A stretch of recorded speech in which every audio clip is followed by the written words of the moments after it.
Let's talk about how shitty the allergies are in Quincy, California. Yeah. Let's tell people what they really need Burning to know. those fires, yeah. Yeah, it's been great for us. We love it.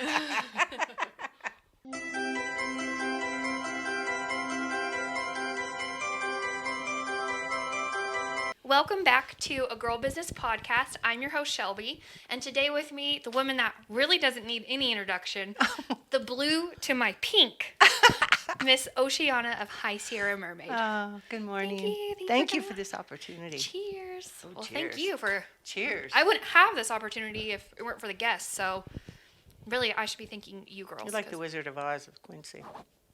Only better. Because of my machines and Yeah. stuff? All my stuff. So many of you have seen Oceanna, have her jewelry. I have her jewelry, her beautiful crystals, everything glitzy and cute and ocean themed. You may not know her story, so just start from the top, how it all started, how you got here. Well, I was raising my 2 daughters in Santa Cruz. Third daughter, older, gone. But I had to devise something to support us. So I started doing the flea markets, and I worked at the most amazing crystal shop called Dragonwood and the Magic Crystals. It was the first crystal shop in Capitola Village. And I learned about stones. I learned about sparkle. I love sparkle. And it just brings joy. So I started working with that. And in my massage profession also, I use healing stones that you choose, essential oils that you choose. But more, it was just something really tactile and healing that I needed to... I manifested this so I could, first of all, feed my family. But then it became a passion because I love talking with people and hearing their stories and having them choose. I like to see what they choose and why, and we talk about that. So, yeah, it's just about being out in community in a way that fills my soul. And it's my way, it's my language of love in a way to just connect with the world in a way. Yeah, that's awesome. So, yeah, it started with survival. Yeah. And then it became fun. And now it's just a way to manifest. So did you start with jewelry, or what was your craft? I that you started with, we sold crystals at the crystal shop. We were the only ones that sold prisms back in the day. And I started with that and just putting the colors together and just working with the beads was very tactile because it wasn't as seasonal as it is here. But to lay out the beads and do the layout, it's very, and I use particular stones, like this has rose quartz in it for healing in different colors. And the colors represent different vibes for me. So yeah, I started with that. I made jewelry, not the beaded earrings, but just ear wires and all those basics. But moreover, I like to create, seashells, driftwood, anything I can make a beaded stringer on, pretty much. Yeah. Okay, and that's how you started. Yeah. So when you were in this crystal shop and you were selling the prisms, where were you sourcing the prisms from? I don't know where she got them from. I don't think Amazon was even a thing because we're talking 75. We're talking a long time. And she didn't really share that with us as workers. But to be in that environment and to sit on the floor and work with tarot cards and dump the stones actually on the floor and talk to people. And so she didn't really share her sources with me, but I was there for 10 years. It was a long time. And it just really, and I did the window displays and different things. And it really inspired me because I love to decorate and do color. Colors. Yeah. Color's really important. It is. It invokes a mood. It does, indeed. And then you do the blue, is that in honor of the ocean? Blue is healing, teal, blue. I'm very much getting turned on to this hot pink, though, because of you. You're very inspirational in that way. But yeah, color definitely creates a vibe, and to hear what colors do not resonate with people and why. What are some colors that... Red. Growing up, my stepdad we moved in this beautiful, like grandma house in Livermore. And my mother was very much into all these colors, the heart chakra colors, blues and light greens. Well, everything was red. It truly looked like a whorehouse. Red shag carpet. There was wrought iron dividing. It was just the most beautiful grandmother house with the arched doorways and the tile kitchen. But everything was red and black. It was very repressive and very energetically him. And so he silenced my mom with just doing that. She didn't have any say in her life. And so all the pinks and the gentle lavenders and such kind of went in a cupboard. until he died. And then my mom, I could pull out the pictures and all the things that she loved. So for me, that was growing up. Color is definitely it's a statement. Yeah. And then when I do my displays with the blues and the greens, the ocean colors, teals, purple. Purple is nice too. But people resonate. They come to the display because of the color right off the top. As Absolutely. you know. Absolutely. Yeah. And I think I've told you this before. I knew of you before I had even met you because you're so prominent in the community. Well, my daughter called it turf wars when I came up here, and I'm definitely an ocean person, which I brought here. And a little girl at the first craft fair I did over at Dame Shirley told me that I was a freshwater mermaid. She was very authoritative about that. So what I saw is that to me, the ocean brings peace. So I brought that with me, and the powers that be that were stable here gave a lot of pushback. And it took me a while to see the value in that, because it forced me, if I wanted to continue with my path, to see my self-worth not out there but in here, and know that what I brought was of value. And there was room for everybody, Absolutely. So that's where I was at that point when I had my shop downtown for a year. Did you grow up in Santa Cruz, or what's like the timeline of where you? I grew up in San Jose when it was apple orchards. It was lovely. And then as soon as I could drive, I got married at 17. And as soon as I could drive, I was over here to the ocean. And that's where my heart resided for 40-some years. But the cost of living there forced us out.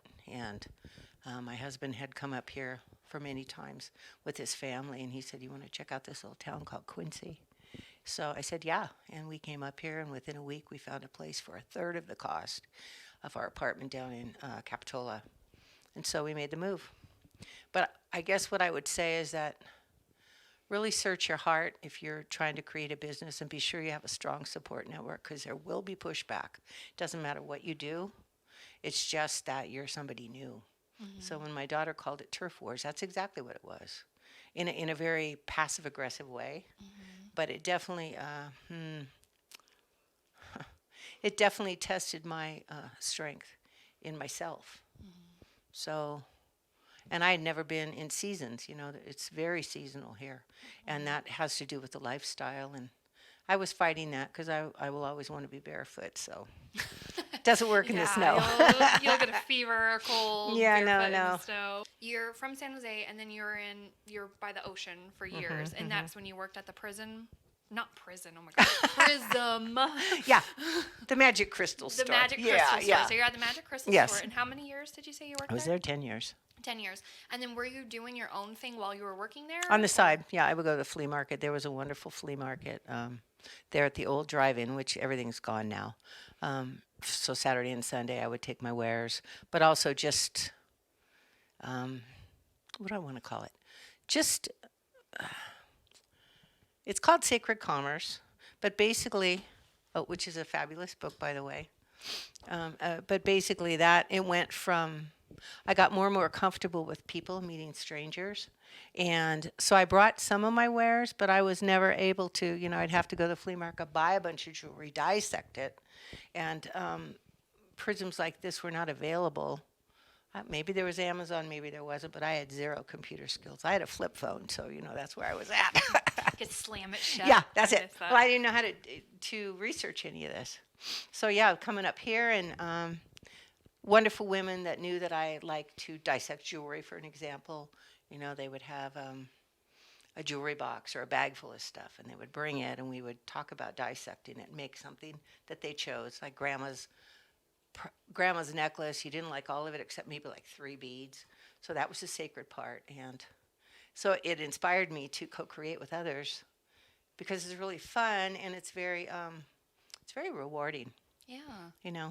That's really special. People bringing in their family jewelry. Yeah. And it was nice to be trusted, first of all. Right. And also, but to sit like this at my house and do it together, it's in the sun, and it's like a pirate's booty on the table, and you just choose. And it's really fun. I think it's important that we all create our own reality and kind of rise above the low vibrations that are so commonplace in this town, small towns, everywhere on earth, really. But the way you see things, like, oh, this is pirate's booty. It's just you create your reality and your brand and your happiness, and I think that is really special. Well, thank you. What I found also, too, the first year that we were doing the Dame Shirley one was in the weekdays, and it was from 4 to 7. It was so hot. I'd never been in triple digits. It was, you would melt. But what I realized is that just people saw my colors across the lawn, and they came over just because of that, and then we started having connections about the ocean. People, women, there's some men, but mostly women, have come here from different water areas, and we were connected by the color right off the top. And so that inspired me, because I think, to me, what the water means is emotions and healing, and I needed to do a lot of healing when I got here. Still working on it. It's a lifetime job, but to see how excited people got about my work, and when we did, my husband and I did that. He's the pirate. He had the whole shtick, and I'm the mermaid. So he had a pirate treasure chest for the little children, because I know as a single mom, if I would go somewhere, the kids would always want something, and it wasn't always in my budget. So he would open his pirate treasure chest and let them choose something, Oh, that's awesome. and it was pretty fun. So I had a lot of, I want to say, mini mermaid groupies that came to help me. I'll help you so I can have a treat, that kind of thing. And it really fueled the innocence in me. It was really fun. It was just fun, like what you're doing, the colors you choose, and what you offer to other women to be inspired and not be competition for each other. Because there's plenty to go around, but it's that lack mentality. Yeah, that's along scarcity mindset. with the turf war vibe here. Yeah. So it took a long time for me to establish that I did have worth, it is valuable, and to have that common denominator with each other was pretty inspiring, because that's what this nature up here is incredible. It's beautiful. But it can be hostile as well. And depressing in the winter. Yeah, A lot of us yeah. get the winter blues. Yes, ma'am. So that's why I have, right over here, I have one of those, like, sun lamps Oh, yes. that mimics the sun. So Yeah. if you ever need to come over and sit Oh, under I'll the be sun visiting lamp- you. Yes, please do. So you mentioned sacred commerce. Yes. And we've spoken before that this is kind of your business model. It is. So tell us a little bit about this book and what it means to you. And Well, I first came across Sacred Commerce. A girlfriend took me up to Berkeley it was called Cafe Gratitude, and everything on the menu was a positive affirmation. Like, if you want I want a large coffee, you say, I want a large, I am beautiful. And it's amazing how the power of word in that way, just saying it, elevates. And so I read the book, and that's what I wanted to bring along with my soul work. I wanted to bring that to make, because work can be very drudgery, and a lot of drudgery, and like servitude. And this is more about play. yeah, yeah. So, and I really respected this, because they were very, very, and they still are, as far as I know. They're all over. They're in Whole Foods, and there are different ones. But the menu was mind blowing, and they were about community. They grew their own organic foods, but it was such a different vibe from anything I'd ever been encountered with. So the sacred commerce is just bringing your soul, your heart, which is what we all do in our craft, but not. Identifying it, that's the word I want. Yeah. Putting a name to it. Yes. I wrote one of the quotes from the book. Oh, good. It says, "The greatest profit is found in the upliftment of others." Yes. And that's kind of what this book is about. At least my takeaway from it is it's not about competition. It should be about collaboration. Collaboration, yes. Yeah, which is what A we different kind of C hope to do. word. Yeah, exactly. And then I love that you said that it's kind of like it's play. It is play. Like, it's so healing for your inner child, I think, to do this. Like, I love when people come over and it's like, oh, do you want to come over and, like, play podcast? Yeah, Or, yeah. do you want to come over and play store? Like, it's just, I think it's really healing. Well, I think for me too, because I was an only child, so I always looked for bigger families. I thought that was the missing link. And so this was my way to create a kinship with strangers. I had an astrologer, Den and I had an astrologer do a reading for us before we moved up here. Separately, she recorded it and wrote it down, but when we sat down and listened to it, the word was discernment, and I never really even heard that. I don't even know what that means. That means to be careful, well, to me what it means, to be careful and to just discern, sit back first and observe before you bleh. Like discretion, kind of? Yes. Okay. And I didn't realize, because the things I encountered when I first came here, a lot of pushback, I took it really personal. And it wasn't personal. It was just how some people operate, and don't hold space for anything new. And that's really sad, I think. I think so too. And Yeah. I'm sure that was especially devastating because you moved here because your husband wanted to be by his family and you were seeking family. I was seeking family. And instead you got, So I found chosen family. yeah. And I still have that. The women that are here and wonderful. There's a few men that are supportive, but mostly the dialogue is with women. When I do my foot soaks at the house, or we do a clothing exchange, which is really fun and silly, it's a way for women to get together without, I say, no men, no kids, no dogs, and just be together and play. And so for me, that's really important. I feel like we're the only culture that doesn't have, that women don't get together just for the sake of sharing knowledge, kinship, and so I just kept finding different ways to play. But I definitely learned the word discernment moving to Quincy. Yeah. Yeah. So you're in Santa Cruz for 10 years, you said, and you're working at the Prism, not prison. You're working at the Prism store, and you're selling your wares Saturday and Sunday, and then you move here. So how was that experience? Because, Paul and I, we talk about sometimes moving, and I'm terrified to have to start my business over. Or how do I brand myself? Or how do I get myself out there all over again? Or do I keep in contact with the customers that I have across the coast? So what has been your experience with all that? Well, a wonderful friend, we did a barter, and he created a website, High Sierra Mermaid. So I'm learning techie stuff, thanks to you and others, that promote me out there. And it's on suspended right now till I relocate. But that's the way, it was nice to see there's a mission statement, there's a profile, and different ways to kind of validate what my journey has been, and to see that there is no ending. It's just a different page. So that's what I'm going with. And I feel that was something that I was really lacking in learning how to post pictures, and please don't judge, post picture and just promote my work in a way that if people don't physically come to where I'm at, how do I handle that? And how do I reach out in that way and still keep it personal without mechanical? There's a fine line, I know exactly what you mean. Because I need the touch. I like this. Right. This is my language of love and my way to really honor you and what you're doing and pay attention to what's going on outside of my mind. Because it's busy up there.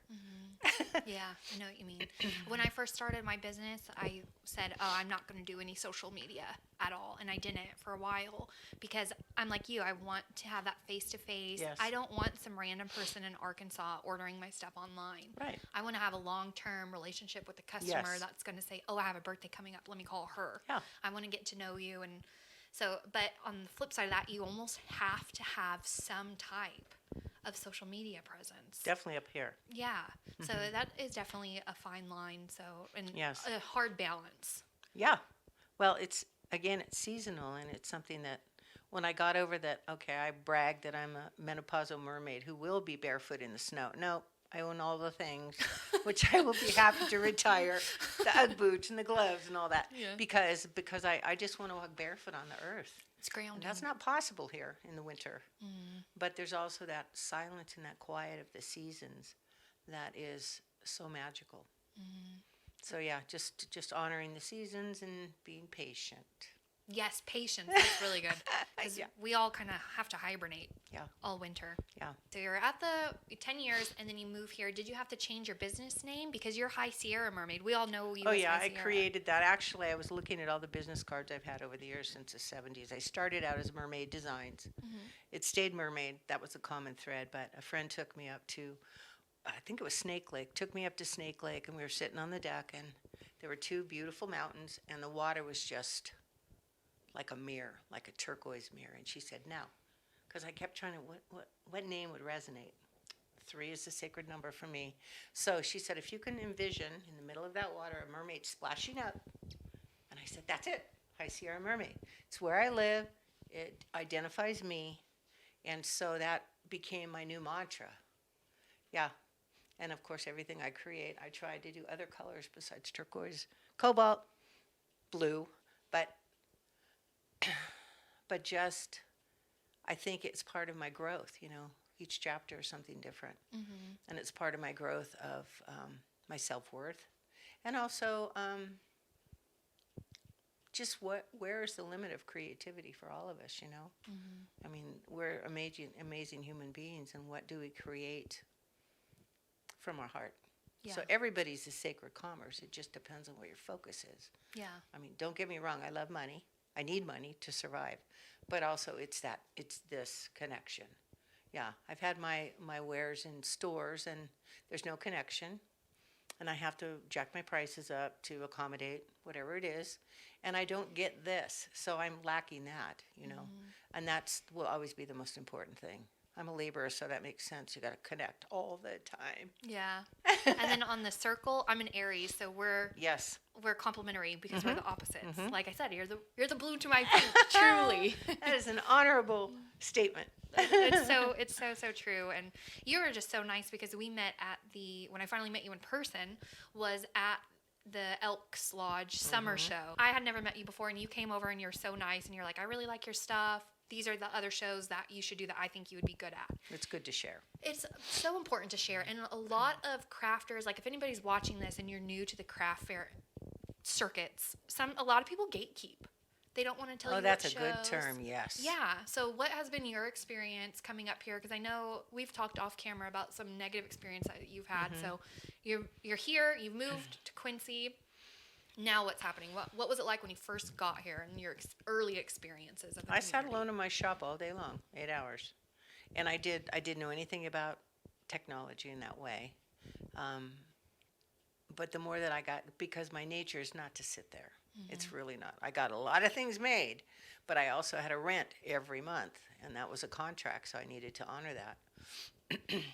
But for me, I was really missing, like a gypsy, missing going out and talking with people, and I think connecting with people such as yourself and other wizards, sorceresses of this realm, it gave me confidence to go. It was okay to ask questions, and because I'm doing this much older, I'm 70 this year, so doing that older in my life, I don't have that natural wherewithal of the computer and the internet and all those things, and so for me, it was really important to still do fairs because you never know who you're going to meet. So I joined. Our commerce here wasn't really supportive, to be honest. The chamber, thank you. So I joined the Sierra Valley Chamber, and they were amazing. And we had to travel, Loyalton, all those ones up there, Sierra City, but they advertised, they supported us, they promoted us, they encouraged us, and and they're most of them are elders, so I could relate to that. But they really knew their way to navigate through, Tahoe, Carson, all the things. And there's not a lot of money here sometimes. So to be able to make doing fairs worthwhile for the time, the energy, the travel, the gas, all the things. Work. It is a lot of work. Way more than you could ever imagine. Yeah. Worth it, rewarding. Yeah. But a lot of work. But yeah, you have to pace yourself. Yes. So that's what I did is I joined another chamber because I wasn't getting my needs met here, and it was kind of sad, but it invited me to meet way new people doing the art and ag and different things that are really out there, So for me, it was it's just a journey, in that way. Yeah.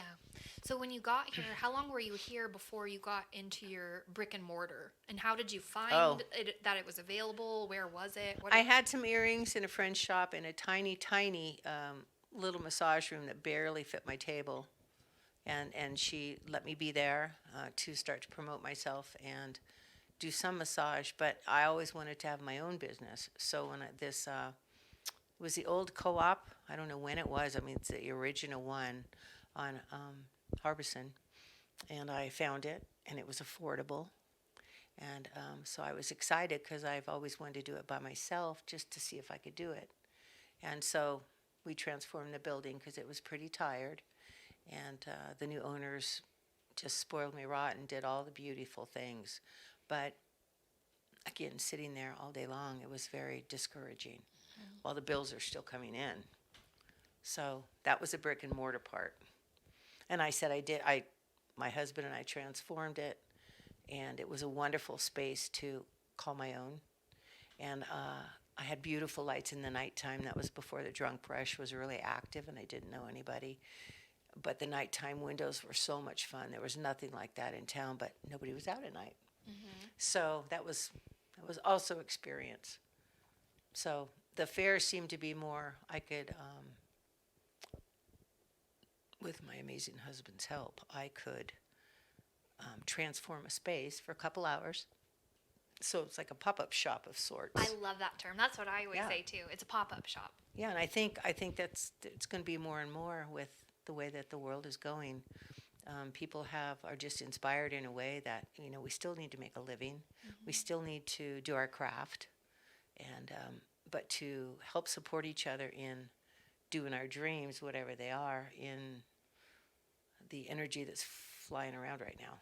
Yes, it's pretty low vibrational right now, and it's pretty discouraging. Yeah, it's low vibrational right now because Yes. we're filming in February. The election just happened. So everybody wants to talk about politics all day long. And I'm just like, can we just please, for the love of God, talk about something else? And crafting is just, I think every woman should craft. It just raises It's your therapy. vibration. It is. It absolutely There's is. no gardening in the winter. I can't garden. Have you had a successful garden out here? No. I can't do it. No. I can't. I've tried. Have you tried anything out No, here? not too much. I was into flowers, but the gophers took care of that. So Yeah, I had beautiful. I was so sad. I had this huge, I don't even know what it was called, but it was black and it had pink vines in it. ooh, It was beautiful. And up here at the lake, just fine. House plants huge. Here, we get like those little fungus gnats. Yeah. And they wreck everything. So I can't have any plants here. So yeah, crafting will definitely raise your vibrations. yes, Okay, sorry, I digress. that's okay. Okay, so how long did you have your brick and mortar? 1 year. 1 year. And what was that experience like? You're Lonely. It was lonely. I was so excited. I was so excited to transform this ancient building. It was beautiful with new wiring, new plumbing, a gorgeous beveled front door. My name on the window. It was pretty exciting. But sharing the building with other people, there were some undesirable situations, so I had to finish my lease. And then I tried a couple months at Rethink, and Allie and her crew were wonderful, but that didn't work either. So when we had to evacuate, we bought this trailer, my shop, the Lagoon, and brought it back. And that was good because I could have it on my site at our home, and got permission from the landlord, and created it. And that way, when I was making things, there was no office space because I owned it, and no PG&E because I owned it. And it was a great transition into that, thinking out of the box. And I think I must have some gypsy Viking background, so that really resonated with me.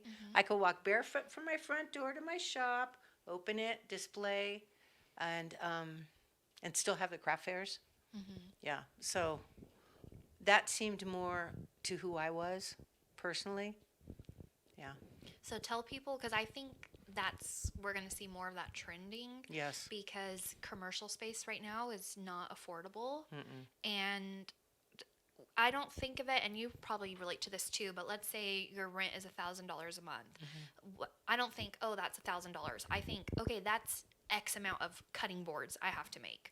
Yes. Or that's X Yes. amount of prisms I have Or to sell. earrings or whatever. Right. Yeah. So until you hit that number, every time you make a sale, it's like, Right. it feels like you're just throwing it away. Right. So tell people about your Blue Lagoon, because I do think more people will transition towards that type of business structure. Well, it's at our home space. It's by appointment now, because before I was doing lots of fairs, so I'm not home all the time. And by appointment, and that way it can be, I will gift wrap, just have time to, it's like being in a very intimate environment, and you can peruse, and there's no timeline of that. So for me, that's where I'm at this point. Hope to do some fairs in the spring when it's not freezing cold and the wind isn't ripping through. But for me, that's where it's at right now, and I'm happy to ship. Can do that too. Just to keep doing my soul work. I really want to keep doing it. Yeah. So how big is the trailer? Are It's they 20 classified foot. as trailers? It's 20 foot. It's And a it's little. on wheels? Yeah. Like, just so people get an idea of what it is. Yeah, on my website there's a picture of it, and it's on wheels. I don't take it to fairs. Our vehicle is older and doesn't really like the hills, so it's become a permanent fixture there. And so for me, and that's the thing, I will like to be able to do this here to promote that, to show, and that will change in the future when we relocate. Don't know what that looks like, but my website is still there, so I really appreciate Jeremiah doing that for me in a way that he got to excel in his talents and really honor me in what I do, and I really appreciate that because it's nice to be validated, right? So that's where I'm at this point, transition. Yeah. And the trailer, the lagoon that she calls it, your husband did a beautiful mural around yes. it, so it's all mermaid. And then you walk in, and it's all decorated. And It's you sparkly. yes, it's, Shocker. It's sparkly. It's teal. It's water. It's mermaid, and all your products are there, right? Well, most of it. Yeah, most of it. And you can come in and shop and do consultations and Yes. dissect jewelry and All the things. it's right there on your property. So by appointment. And yeah, I think it's great, and I think Thank you. that's going to be the route that people go because commercial space is just not affordable. Yeah, pop up. Yeah, pop-up shops. Even when we went to visit the ocean recently, and even the major little wonderful beachy towns, there's so many things that are vacant, just vacant. Yeah. And I think that's what people, maybe it's going to become a nomadic lifestyle. I'm not sure. You had your store for a year, and it wasn't what you thought, so now you have the Blue Lagoon, but now you're onto another chapter. Yeah. So tell us what the Well, next... I love my vision to be selling on the ocean, at the ocean, at the beach, with all my setups, and I'm not sure exactly how it's going to play out, but I think we all have to keep reinventing ourselves as to adapt to the change on the planet, to what's going on, and stay in gratitude. Definitely stay in gratitude, which is hard sometimes. Yes. It can be very discouraging. And yeah, you're right about the weather up here. It can be very isolating. Yes, that's a great Like word. my Honda is yard art in the winter. And I get cranky when I can't get out and about because I feel a little bit trapped. But that's also adapting to honoring the seasons in a way that's still foreign to me after all these years, Tell us about your move and what your next plans are. Our move is to move back near the coast. Don't know where. Working on a lot of different plans.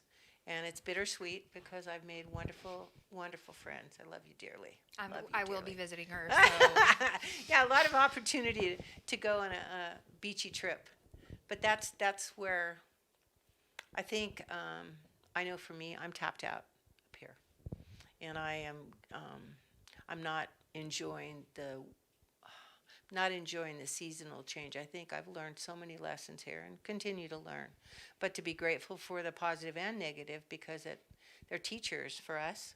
And I'm just excited to be back in my own environment, Back and to home. be barefoot again. Yeah. Are you going to wear those cute little, Macrame.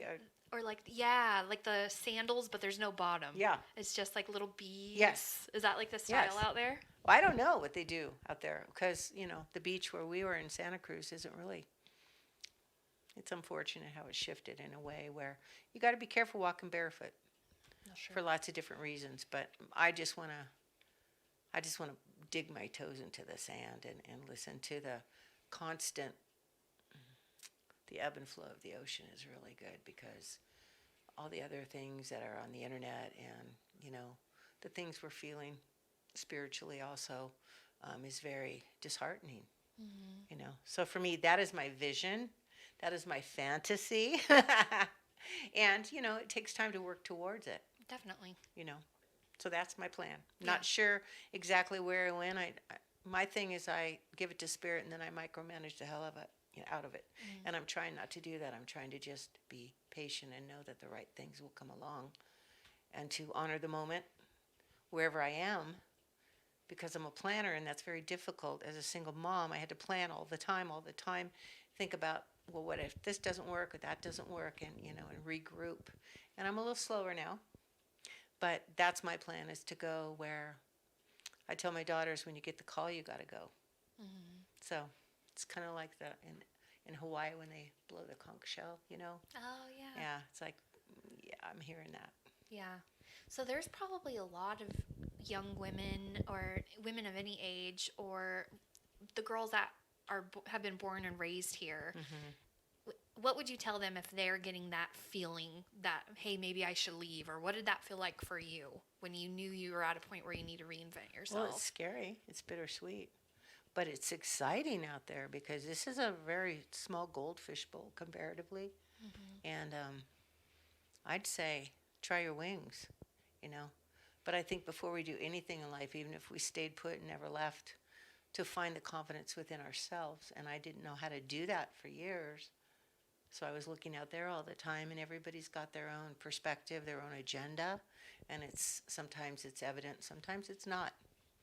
So I've had to retrace a couple times, but there's a card that I pull and it says, do you see how the events of your life brought you to where you are right now? That there was no good or bad, but there was a detour, and universe said, how about you try that way? So that's kind of where I'm at right now, just being in trust of that, you know. And also to be closer to people that love me. Yeah. 6 hours and seasonal doesn't work. Yeah. Twice a year doesn't work for me or her. So, yeah, I would just say take a deep breath and jump. Jump into the sea. Yeah, splash. I love that. And then when you move back home, you will still have the High Sierra Mermaid, Yes. right? You will always be to us. But Well, I own that name now, evidently. yeah. I have to buy the name, evidently. See, these are things I'm learning. And I thought, well, maybe I should change back to Mermaid Designs. But I think High Sierra is where I'm at. It's in my heart now. It's in my spirit, like the beach was when I came here. And just own it. Yeah. I worked hard to create it, and I really want to be proud of that in a way that where there was pushback, there was a lot of support.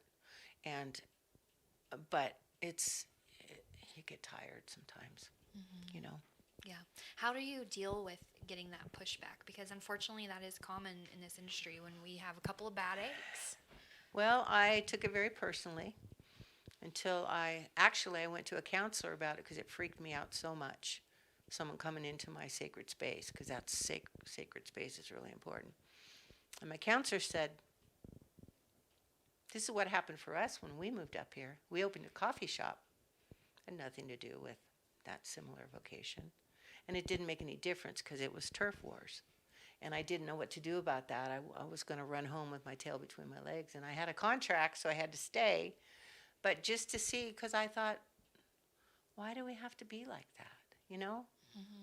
And my solution was to her when she came in, well, if you give me your business card and someone comes looking for you and they find me, I will refer it.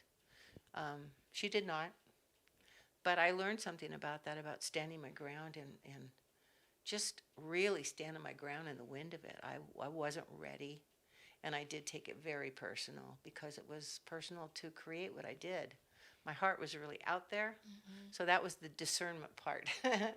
Yeah. Well, especially handmade businesses is very vulnerable. Yeah. It's very vulnerable, and it's hard to get critiques, and it's hard to get people. There's judgment. Right. It's hard for your products to get judged. As rewarding as it is for somebody to tell you that they love your product, it's crushing if somebody doesn't. Yes.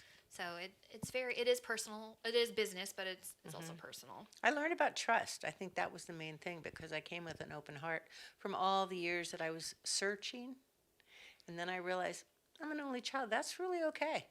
I get my path because along with being a mom and figuring out different vocations to do, to eat, to have a roof over our head, to me, I'm pretty proud of what,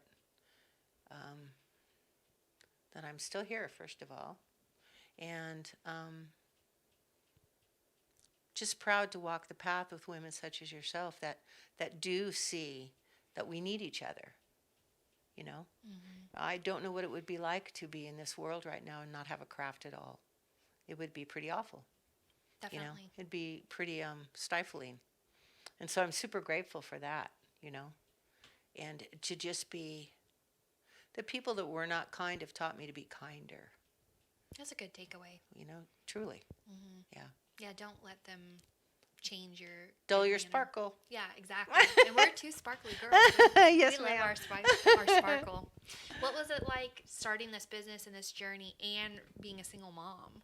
How did you juggle that? Oh, I had a chip on my shoulder big time. Yeah. I was very bitter. And the system did not support me, as most people that have been in the system know. They make it servitude. They break your spirit. They are in your business. But for me, it was fun to keep reinventing. It was really fun, and I see that's where the morphine comes over the years of what we bring to the table, what we go, oh, that didn't really work, let's discard that, and reinvent. So I think that was the main thing for me, you know. And I forget what you just called it, but like when people ask, you know, what shows do you do, what fairs do you do? Gatekeeping. Yes, gatekeepers. I was not a gatekeeper. It was wide open, and I'd go, oh, here's where I get my beads, and here's where and then they exploited me. Mm-hmm. But they didn't even honor me as a human being, they used me as a resource. That's what I want to say. Mm-hmm. And I think that's where the discernment comes in again of observing a bit first. I usually jump in 2 feet first and then swim my way out, you know, or not. But that's a thing of just, you know, you shared, for example, you share resources with me, and I respect that. I keep that respect because that's trust. That's basing trust. And if not, it's just exploitation, and it's really, I was really bitter in the beginning, but I see the value now. Mm-hmm. And I see that it's okay to slow down at my age. It's okay to change my mind. And I hope my daughters have learned that too, you know, being the example that I am. I made a lot of mistakes, for sure. And but that's where I feel today. That's how I feel. Yeah. Well, I mean, and we can't beat ourselves up for making mistakes. So that doesn't. There's plenty of that out there. Right, exactly. Everybody else wants to beat us up. You can't beat yourself up. And like you said, it's okay to change your mind. Yeah. It's okay to reinvent yourself. Well, what's interesting when you change your mind, and maybe you've had this experience too, is that people have their own agenda, and they receive it in different ways. And before, I would be pulled off track by that because I was a people pleaser. Mm-hmm. And it's really okay to say, you know, that doesn't resonate for me. Right. And I wish you well in your journey, but I'm going this way. Yeah. Yeah. And change. It's okay. Like maybe this was working at one point, but it's not working anymore. Right. And I know for me, sometimes it's hard for me to shift gears because I'm like, oh, well, people know me as this. So what are they going to think when now I'm this? But the people that are meant for you will follow you. Exactly. And you'll meet probably even more people on your new path. Yeah, you find your own tribe. They resonate. Exactly. Yeah. And that's really true. And it's okay, actually, when the others fall away and make space for new. Yes. But I'll say for me, if I was afraid to let go of a girlfriend from 4th grade, you know, but that made space for someone new that resonated with me. And it doesn't, I think people are like chapters in our book, and some chapters are longer than others, and it's okay to resonate with that and go, well, I know what I learned, and I don't want to do that anymore. I've already did that dance. No, thank you. And go forward. Mm-hmm. Unapologetically. Yes, without making a deal. Right, exactly. You can be or backpedaling. Right, yeah. And we don't owe anything to anyone. No. Well, only to ourselves. Right. And that's why it's so important to be your truest self. Mm-hmm. And I notice you have a snake ring on. Yep. For Year of the Snake. So transformation, transmutation, shedding the old, honoring the fresh, new, tender skin, and just being with it. Yes. So yeah, that's appropriate for me. I love it. You were the one that told me about Year of the Snake, and I'm like, I'm learning. That is so Last year was the dragon, right? We definitely... Tell me about the Year of the Dragon. I honestly haven't followed, like, the years at all until we met. I just am learning about it, too, but it makes sense to me.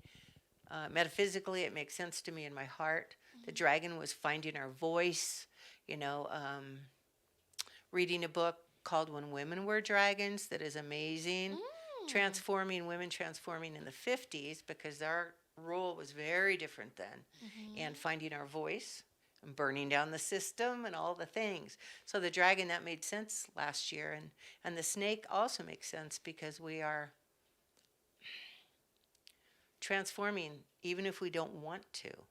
We have to adapt and it makes sense in that way. And the snake is to the ground, so it's vibrationally close to Mother Earth. So I like that. I don't think of a like a viper. I don't think about Right, that, right. because some vipers are masquerading as sheep. So you gotta know what to look for.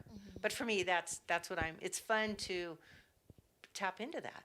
It's a Yes. different belief system, and just considering it, whatever your belief system is, going, well, so that definitely resonates with us, of shape shifting and swimming away, Yeah, I love it.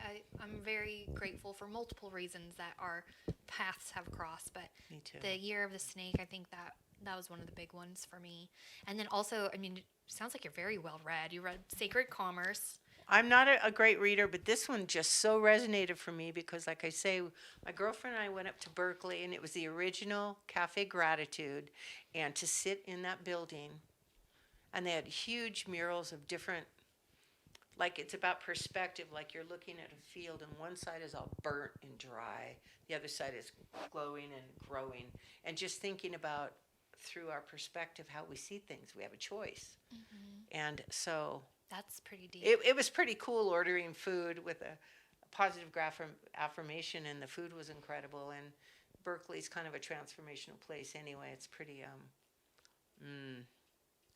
it's a vortex of sorts, I do believe. So that was my awakening to that, and it made sense because I was trying to put a label on, trying to get a handle on what I was trying to bring forth, and that made sense to me. Yeah.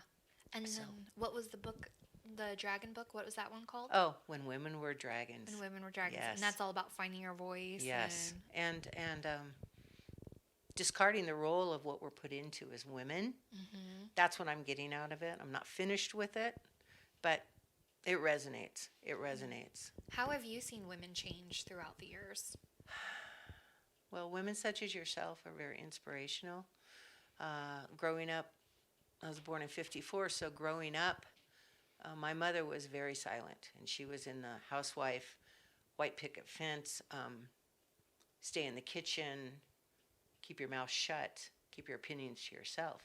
And then watching, well, I have 3 daughters, so watching them transform over the years. And when my mom passed away, I became the matriarch. So for me, hence Lady Oceanna, that is my magical name. My real name is Michelle. Always hated it, but that's what I was labeled until I could make a choice. And so for me, what I've seen, women are entrepreneurs, and the sacred men Yes. are welcoming it. Yes. A lot of the unsacred men and women, the ones that like the old paradigm, the old patriarchy, are still pushing back. But you can't dull sparkle. You can't dull the sun. And that's what I think is important about what you're doing here, of incorporating your strong suit of what you know how to do, and holding the space, you talk about gatekeepers, holding the gate open for younger women. That's going to make me cry. Well, it's Not just really mind-blowing cry. because we had no permission back then, and I that's need a what tissue. It's like Oh, I literally have a gonna be- tissue. Uh, But it's true.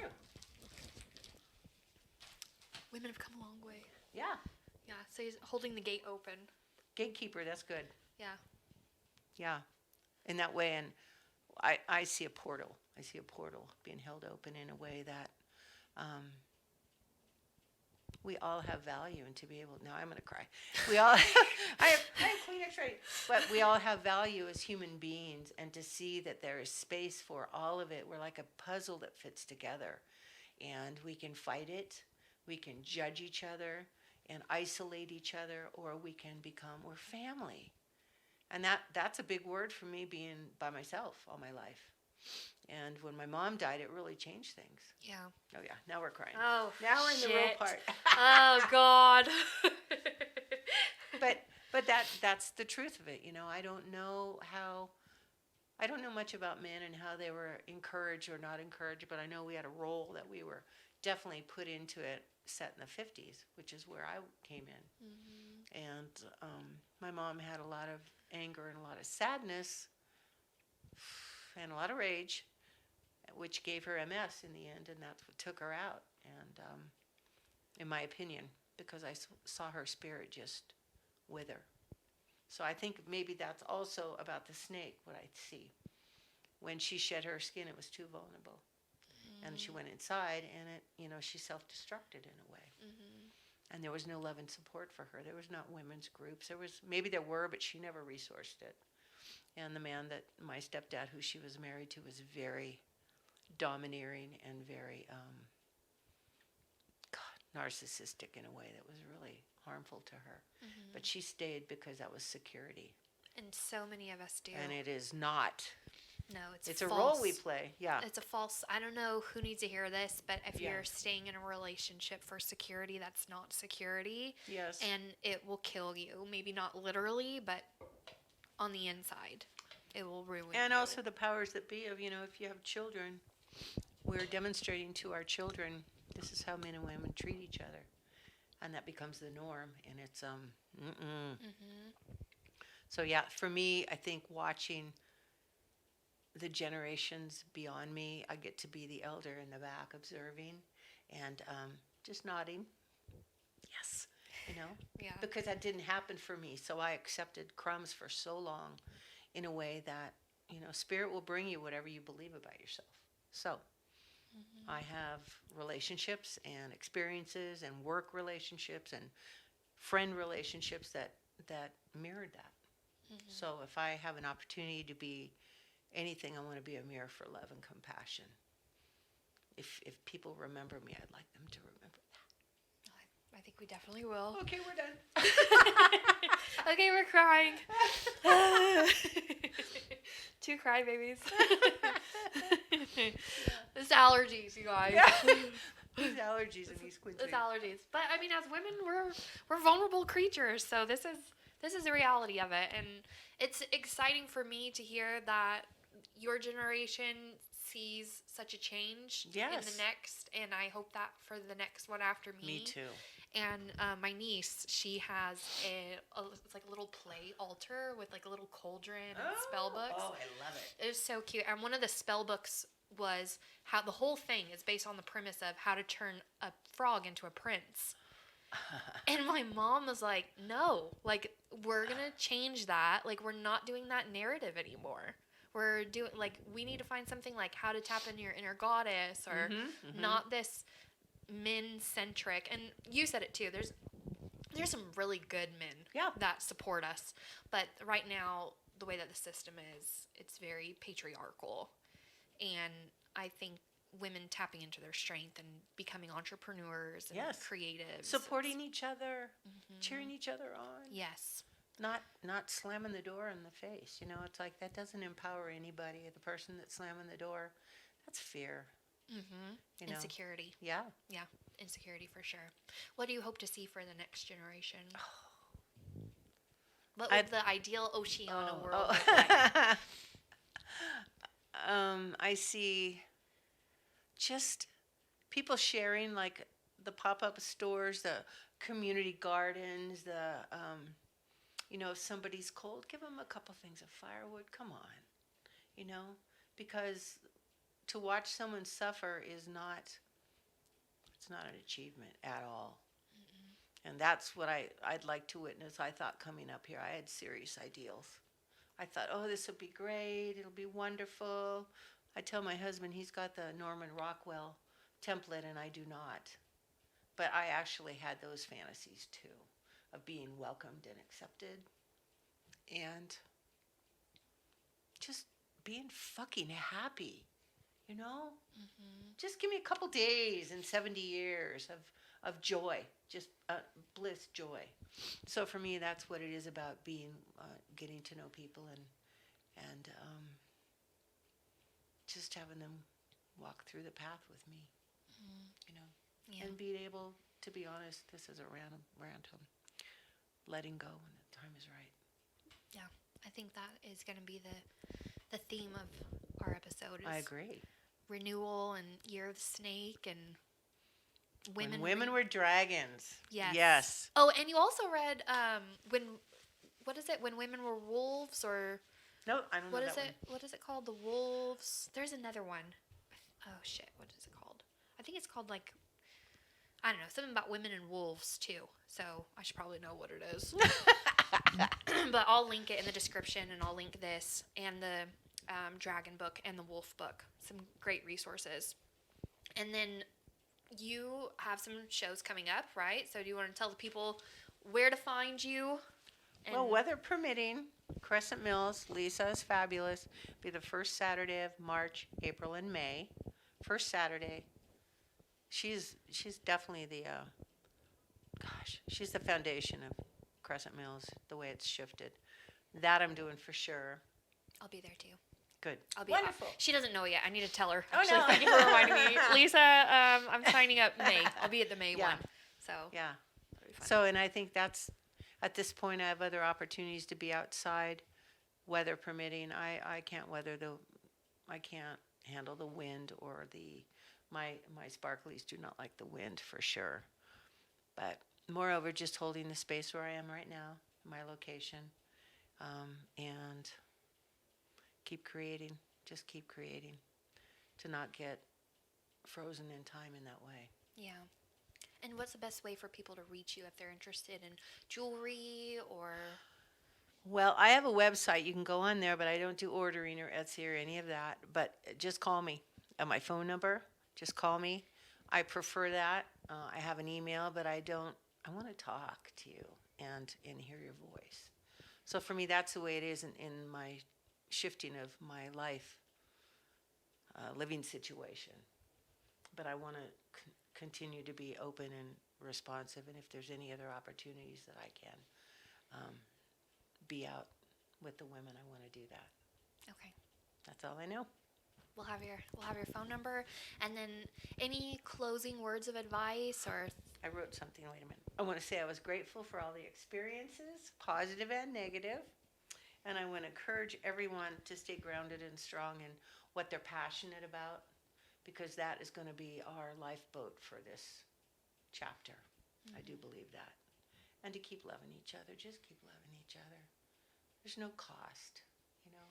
Yeah. And any advice for a woman that is thinking about starting a business? Share your dream, but just be cautious. Be cautious of that. And just do what brings you joy. And it's infectious in that way. Yes. That's what I think. It is. That's what you've shown me. Thank you so much for the opportunity. Thank you guys for watching. Sorry that we cried. Not sorry, actually. Bye for now.